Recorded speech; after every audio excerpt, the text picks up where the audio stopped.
2 days after Christmas. This is an unscheduled live shot out here in beautiful Pearland, Texas. As you can see, we're on a property here. They still have all their beautiful decorations spun up. But folks, yesterday, now forgive me, on Wednesday, on Christmas Day, of all days, I received an email asking about a particular arch. How do I measure this? Well, I got lucky because today I'm installing that exact same arch that I measured the other day. I've already built it. I'm going to climb up this ladder and show all of you how to measure it, and we'll go from there. So, whoops. Here we go. So this is the style of arch that the email questioned. How do I measure it? Where from? Where to? Etc. Now this is a tricky window because I'm going to try to pull that back a little bit. Because you can do this window in one of two ways. You can create the big square under it and separate the half moon above it, because there is that space. But I tell you, after 2 decades of doing this literally every day, feels like it at least, the truly the best way and the most appropriate way I think you should make this is as one. So what we're going to do is we're going to measure always the width, left to right. Now remember, builders, and it's not their fault or anything, it's just bricks. I mean, they're not exactly square. So keep that in mind, that your bricks will kind of wave in and out. So as you make your full measurement, let's just say it's 35 1/4. It would not hurt to shave that quarter off and just make it 35. All right, so I need 2 more measurements in order to build this arch for you.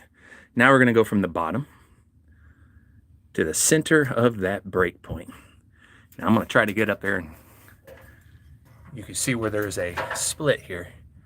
This is the line, and that's where the break is. So I need that measurement from that line to the very bottom, and I go just above that caulk line. Again, same reason as the width. Want to give ourselves a little play just in case anything's wrong. Now I need one more line, and it'll be dead center all the way up. And again, take off about 1/8 of an inch, top and bottom. Make life easy. Don't want to make it too difficult. So I'm going to crawl back down this ladder. Look at that. I'm working off all that stuffing and gravy and everything else we had over Christmas, up and down this ladder. So what I've done here is I've already built this. Now this customer, they chose the 80% black. Of course, you guys know I'm a Twitchell distributor. I love my Twitchell. So I have my full width. I always do a mitered corner with aluminum. I'm sure you've heard me in the past say that we don't cut corners, we miter them. And then of course I've got my cutoff on the left and the right, and then my half moon over the top. And of course, you guys have seen me any number of times making these arches at our shop, either the one in Texas City or the one in Baytown.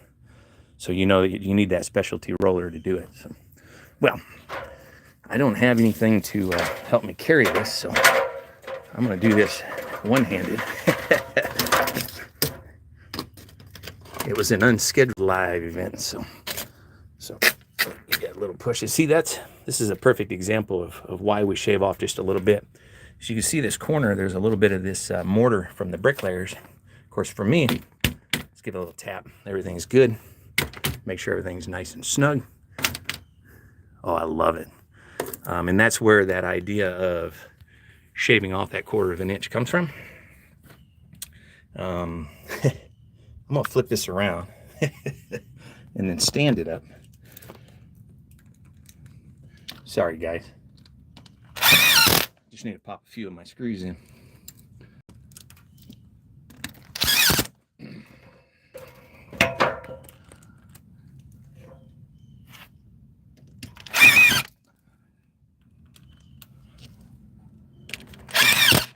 Oh, I love it.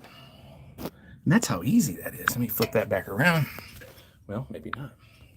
There we go. All right, again, forgive my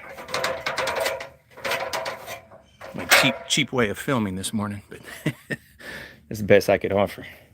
This was an unscheduled stop, or at least a recording. As you can see, though, they also added their square and another arch just like that one.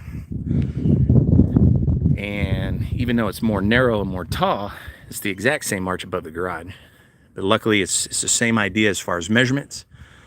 Remember, get that first leg for the height, and then dead center of that half moon at the top, and then just the width And again, it will not hurt you to shave off an eighth of an inch or even a quarter of an inch. Because as you saw, once I hugged that window, it still is 100% coverage. Still don't have to worry about any of the sun's heat, UVs, even mosquitoes, flies, the neighbor's cats, whoever coming through. So that's it, guys. Just a quick live video this morning, live from beautiful Pearland, Texas. Gotta love that American flag. God bless America, period. And folks, I hope you're looking forward to 2025, because I can tell you without a doubt, this businessman sure is. I think it's gonna be the best 4 years that our country's experienced in a very, very long time. You guys be blessed, and thank you once again for following along. Like us, subscribe to us, think about us, pray for us, ask us questions.